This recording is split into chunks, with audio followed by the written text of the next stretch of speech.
Bonjour et bienvenue dans ce nouvel épisode de Pilates sensoriel dédié à la femme enceinte.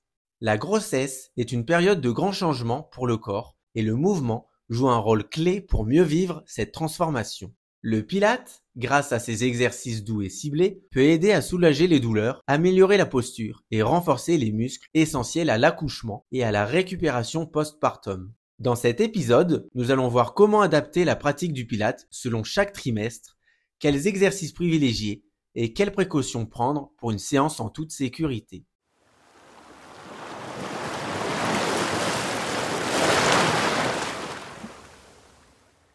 Il faut savoir que le Pilates est une excellente activité pour les femmes pré- et postnatales car il permet de renforcer le plancher pelvien pour mieux soutenir le poids du bébé, préserver la mobilité du bassin et du dos, améliorer la respiration essentielle pendant la grossesse et l'accouchement, réduire les douleurs liées aux changements posturaux et faciliter l'accouchement. De façon générale, la femme enceinte devrait apprendre à se relever du sol, éviter les exercices le matin à cause des nausées, effectuer des échauffements, faire de vraies pauses entre les mouvements et arrêter le mouvement à la moindre douleur. Il est important que chaque mouvement ou option proposée soit adapté aux caractéristiques du trimestre de grossesse concerné. Au fil des trimestres, on observe un changement au niveau de la posture. Le bassin bascule en antéversion. On imagine que la bassine d'eau posée sur le bassin se déverse sur les pieds. Les muscles de l'abdomen sont affaiblis à cause de leur augmentation de taille. La courbure lombaire s'accentue. Les cervicales et la tête sont soit projetées vers l'avant, soit augmentent leur hyperlordose. Et on observe une accentuation de la kyphose des vertèbres thoraciques. On observe également chez la femme enceinte un enroulement des épaules vers l'avant. Ainsi, il vaut mieux adapter les exercices abdominaux en privilégiant le travail du transverse en profondeur plutôt que les crunchs traditionnels. Il ne faut pas non plus forcer sur les étirements, car les hormones de grossesse telles que la relaxine rendent les articulations plus souples, ce qui augmente le risque d'hyperlaxité. Ainsi, je vous préconiserai d'éviter les exercices en position allongée sur le dos après le premier trimestre, car cela peut comprimer la veine cave inférieure et provoquer des sensations de malaise.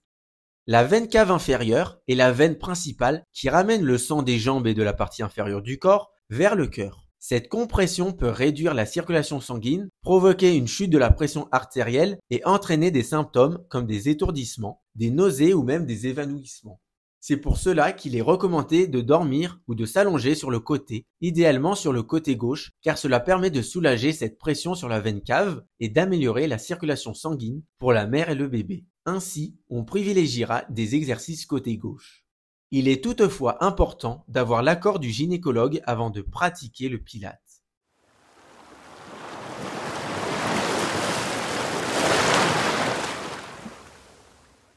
Les mouvements utilisés seront ceux du Matwork 1 avec des options en plus, telles que la position assise ou le plan incliné avec ballon lors du deuxième et troisième trimestre. Plus on avance dans les trimestres, plus on privilégiera la stabilité et le contrôle plutôt que l'intensité. Il faudra également apprendre à avoir une respiration thoracique pour apprendre à bien oxygéner le corps, à renforcer le plancher pelvien et également effectuer des mouvements en position quadrupédique pour soulager les tensions lombaires. À partir du deuxième trimestre, les mouvements allongés sur le dos peuvent se faire sur un plan incliné afin de limiter les nausées, avoir une meilleure respiration car le bébé est plus bas, avoir un meilleur retour veineux car sur un plan incliné, la veine cave est moins comprimée, ou encore de limiter la lordose lombaire et d'avoir moins d'étirements sur le ventre.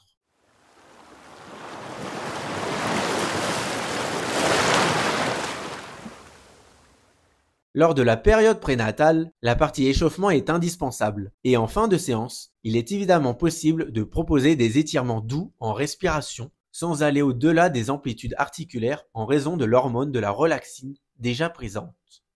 Lors de la période postnatale, deux options s'offrent pour la femme enceinte. Si l'accouchement s'est fait par voie basse, il vaut mieux attendre 6 semaines après l'accouchement avec l'accord du médecin.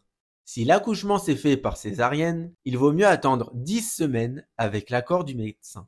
La rééducation périnéale est de toute façon du ressort des kinésithérapeutes et des sages-femmes. Elle sera effectuée 6 à 10 semaines après l'accouchement. Mais il est tout à fait possible de reprendre le Pilates. Cette pratique devra être douce. L'objectif de la reprise sera effectivement de retrouver des sensations de reprendre conscience de la contraction des muscles dans les différents mouvements. Il convient d'insister sur le travail du plancher pelvien pour la prise de conscience, avec des mouvements de faible amplitude.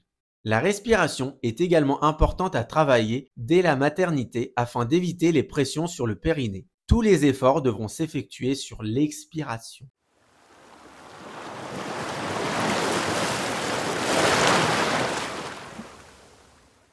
Pratiquer le pilate pendant la grossesse permet non seulement de rester active, mais aussi de mieux se connecter à son corps et à son bébé.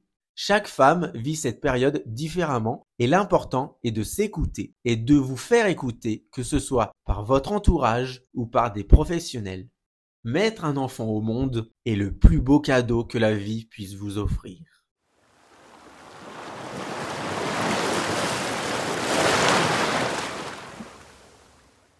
Je vous remercie pour votre écoute. Passez une excellente journée ou une excellente soirée et à très bientôt.